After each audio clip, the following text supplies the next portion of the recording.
projekti loojateks on noored, kes on ise kasvanud asendushooldusel. Et äkki annad meile väikse paari sõnaga ülevaate, et kuidas sina oled jõudnud sinna, kus sa praegu oled ja mis sa siis praegu täpsemalt peale selle MTÜ veel teed? Ütleme, et ma sattusin sinna nii, et ma kasvasin üles tänaval 6. elust, ma sattusin sinna peale vanaema surma, aga mingisugune 6. kuni kas tuli 13, kui juhtus üks intsident ja siis ma sattusin just politsei sotsiaaltöötajate nende valguspilde. Siin on kohal, ma pean ütlema suured tänud minu ajalooõpetajale, kes koolist märkas ja tegeles sellega, et mul on siiamaani nii kahju, et ma ei tea, kust on.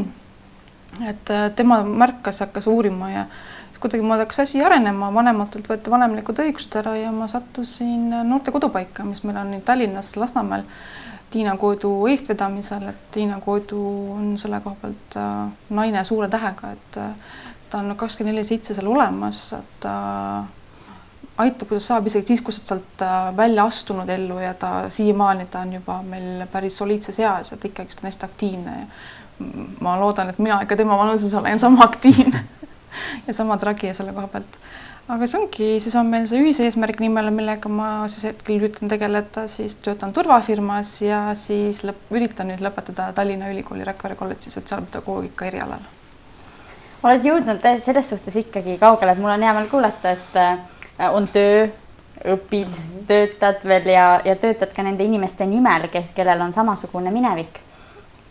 Et tekkis lihtsalt selline küsimus, et kas üldiselt te omate ka ülevaadet nagu suuremas plaanis, et millega tegelevad inimesed, kes on samasuguse taustaga, et asenduskodu taustaga ja kuhu nad on jõudnud, mis nad praegu teevad? Ma ei saa öelda kõikidest, aga enamikust küll jah, enamjaolt kõikidest selle koha pealt on ülevaadet. Kuna meil on ikkagi tuumikust 5 inimest, kes on ikkagi ka enamjaolt on SOS-ist ja Meelis teab ka neid, et selles koha pealt nad hoiab ikka ühendust, et teab, ka mina teen nagu enda noorte kodu poolt, et kes ei ole nagu SOS-i sisedelt, et väljapoolt SOS-e, et hoiab ühendust, vaatab ja suhtleb, et kes tuleb kaasa, kes nagu on see, kes ei ole nagu nii kibestunud, et siis ikkagi üritab heale järele saada, aga ei saa inimest sundida, kui inimene ei taha iseennast aidata. Et aga vähemalt kui ta ümber mõtleb kunagi, me teame, et me oleme olemas ja alati võtame vastu ja aitame nii palju, kui saame. Aga millega need asenduskodudes pärit lapsed siis tegelevad kõige rohkem või on mingid sellist mõningaid näiteidki? Ütleme nii, et nad on loonud pere enamjaolt, käivad tööl, väga paljud on nüüd Soomes ehituse peal, väga paljud on ülikoolis, et väga paljud ja on ka neid väheseid, kes on jäänud ütleme nii, et hammasratta alla, et ei ole endaga hakkama saanud või ei ole osanud hakkama saada või ei ole lihtsalt õigel ajal toetust selle koha pealt, et nemad on hetkel natukene endaga jännis, aga üritavad ka alkoholiprobleemidest lahti saada ja usun, et saavad hakkama, kui tahe on olemas. Kas vastab tõele väide, et inimene, kes on ise kasvanud kas siis ilma vanemliku hooleta või siis üldse ilma vanemateta, et nendest saavad väga head emad-isad? Oleneb. See ei käi kõikide kohta. See on olev see peab võtma individuaalselt.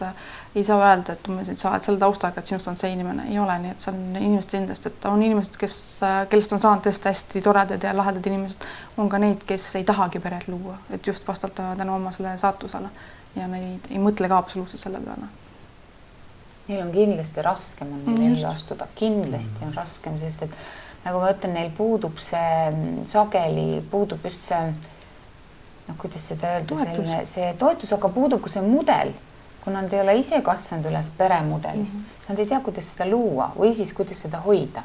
Sest ehk elu läheb ikka edasi, sa ikkagi lood midagi, mingisuguse suhte aga kuna seda eeskuju ei ole, et kuidas seda asja siis nagu, kuidas see käib elus, siis nad kipuvad ka lagunema ja sageli on see nõiaring nagu nii kurb, et asenduskodust tulnud noorte lapsed satuvad ise asenduskodusse, sest et või satu või isegi mõnikord mina tean juhuseid, kus need noored on ise oma lapse viinud sinna, sest nende teada on see ainus koht, kus lapsel on katus ja kus tal on nagu hea olla, sest ta ise ei saa eluga hakkama.